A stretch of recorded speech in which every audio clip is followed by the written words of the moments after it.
여러분 반갑습니다. 어반입니다. 영상을 찍는 지금 시각은요, 2022년 6월 28일 새벽 1시 15분인데, 제가 오늘 아침에 일어나서 노가다를 하러 나가야 되거든요. 오랜만에 홍 과장이 일 좀 도와달라고 해서 오늘 좀 무거운 펌프를 날라야 되는데, 이상하게 어제 술도 먹고 이렇게 방송을 했는데 잠이 안 와가지고, 에이씨 일이나 하자라고 이렇게 결심하던 찰나에 제가 최근에 비교적 본 것 중에서 좀 좌시할 수 없는 게 보여가지고 그래가지고 오늘은 이 부분에 대해서 술 먹은 김에 얘기하고 그리고 내일 일어나서 노가다를 하러 나가겠습니다.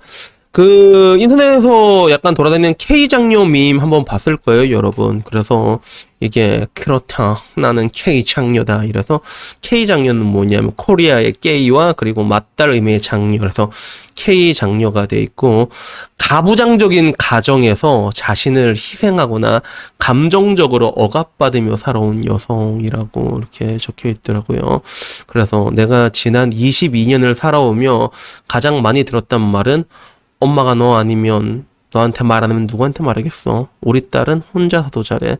누나니까 양보해야지. 동생 밥 좀 챙겨줘. 그리고 결국에는 나도 모르게 저런 말들로부터 억압을 받고 있었다는 거야. 그래서 지금까지 너무나도 당연한 말이라고만 여겼으니까 저런 말들로 인해 나 와따시 스스로가 지워져 가고 있다는 사실을 인지할 수가 없었다라고 말하면서 K 장녀 국룰이 있더라고. 집에서 밖에서 있었던 일을 얘기를 잘 안 하고, 밖에선 싹싹하게, 집에선 무덤덤하게, 예쁘다, 잘한다는 칭찬 들으면 매우 당황하고, 믿는 사람에겐 장난을 엄청 많이 치지만, 그리고 장녀들은 전부 다 현관문 옆방을 쓴다고 하더라고. 그리고 철없이 구는 거 용납 못하고, 타인의 행복에 큰 만족감을 느끼며, 장녀의 자존심에 허락하지 않는 단어가 오빠래. 그래서, 오빠? 이런 말 못하나, 장녀면? 글쎄, 아닌 것 같은데. 그리고 차분한 게 아니라, 아니, 왜 그러냐면, 옛날에 만났던 누나 중에서 12살 많은 누나 있다고 했잖아. 그 누나 장녀거든. 장녀인데, 나보다 12살 많은데 내가, 야, 오빠라고 불러. 이러면 진짜, 오빠 이렇게 불렀거든. 그런 느낌이 있었는데, 이거 어떻게 했는데 내 개인적인 경험이니까 일단 패스하고, 결국에는 차분한 게 아니라 차분하게 미쳐 있던 거고, 크레이지 아시아는 걸 중에 제일 크레이지는 장녀라고 얘기를 하더라고. 그래서 막 인터넷 봐도 K 장녀의 한 맺힌 삶 이렇게 올라와 있고, 뭐 이제 그런 K 장녀 약간 빙고 같은 것도 있더라고. 그래서 이게 보면 뭐 되게 웃겨. 집안의 대소사를 책임지고, 뭐 동생이 잘못했는데 내가 혼난 적이 있고, 내가 가족들을 책임져야 할 것 같고, 나는 도끼 가득하다, 내 꿈은 비혼주의자. 이건 왜 있냐 씨.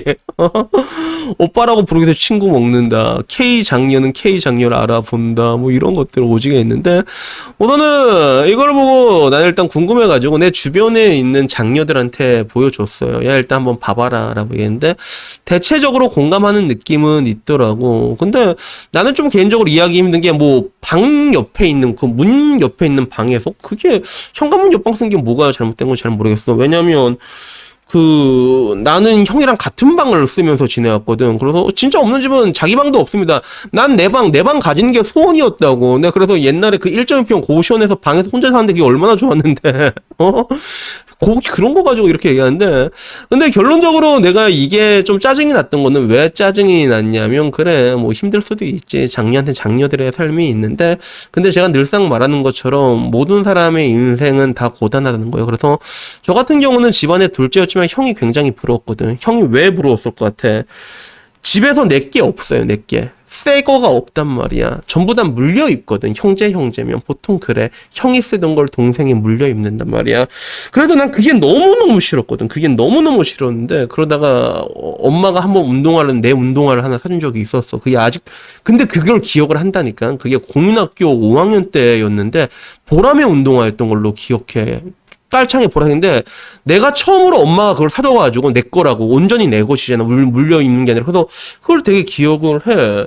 그러니까 결국엔 내가 말하고 싶은 거는, 각자는 각자의 서름이 있어. 야, 막내는 사랑받는 것 같지? 야, 막내는 존나 힘들어. 막내도 누나가, 야, 시키면 오지게 하고. 그리고 이 K장녀 공로를 이거 존나 기가 찬 게 이게 그래 막말로 이게 60년대라면 내가 이해한다. 60, 70년대 그 옛날에 드라마 중에서 되게 유명한 드라마가 있었어. 아들과 딸이라고. 그 최소정 형님이랑 하이라 누님 나오는 거 있었는데 규남이하고 후남이 그거 보면 진짜 옛날에는 그랬거든. 진짜 옛날엔 그랬단 말이야.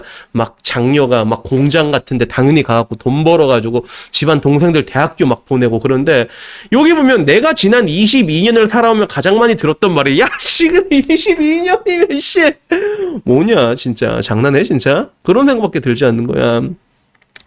제가 저희 아버지를 진짜 많이 존경, 무한한 리스펙트를 표하잖아요. 물론 아버지는 굉장히 인격자인데 내가 한번 되게 술 먹고 와서 되게 슬퍼서 운 적이 있어서 그게 왜 그랬냐면 제가 현대해상에 잠깐 일한 적이 있었는데 보험회사에서 일하다 보면 당연히 이제 자기 집안 보험 증권부터 보게 되는 거야. 근데 집에 가입한 보험증권 한번 다 보자라고 봤는데 보험증권이 너무 이상한 거야. 그래서 엄마한테 엄마 이걸 왜 이때 가입했어? 라고 얘기하니까 아빠가 이걸 가입해야 된다고 얘기를 주장을 해가지고 그래서 가입을 했다고 하는 거야. 그 비싼 보험을 되게 힘든 시기였는데 그때 이걸 왜 이 비싼 보험을 왜 가입했냐니까 여러분들 아실 거예요. 그 생명보험은 자살해도 돈을 줍니다. 2년이 경과하면. 그래서 저희 아버지는 나중에 돈 남기고 죽으려고 그거 가입을 하셨던 실제로 그런 이력이 있어서 다행히도 뭐 지금은 굉장히 잘 살아 계시고 잘 놀러 다니고 계시고 그리고 집안도 굉장히 잘 풀렸다는 거지. 그래서 뭐 딱히 이것 때문에 아버지를 존경하는 건 아니라 저희 아버지는 굉장히 인격적으로 훌륭하셨거든요. 근데 뭐 개판인 아버지도 많지만 근데 내가 항상 말한 것처럼 좋은 남자들이 훨씬 많다고 저는 생각을 해. 이때까지 내가 살아면서 봤던 경험에 의하면 그들은 그런 책임감을 가지고 있었고 그리고 그런 것들을 이제 내가 어른이 돼서도 체감하는 게 되게 많아. 내 친구들을 봐도 되게 어른 같다고 느껴지는 게 그런 이유들이 있어. 그래서 친구들 중에 한 명이 그런 말 하더라고. 하늘을 짊어진 것 같다라는 얘기를 하더라고. 그리고 뭐 거기서 끝나는 게 아니라 옛날에 그런 얘기도 있잖아. 옛날에는 아빠가 치킨 사오면 되게 좋아했는데 내가 아빠가 되보니까 알겠더라고. 내가 되게 힘든 날 자기가 치킨 사간다고.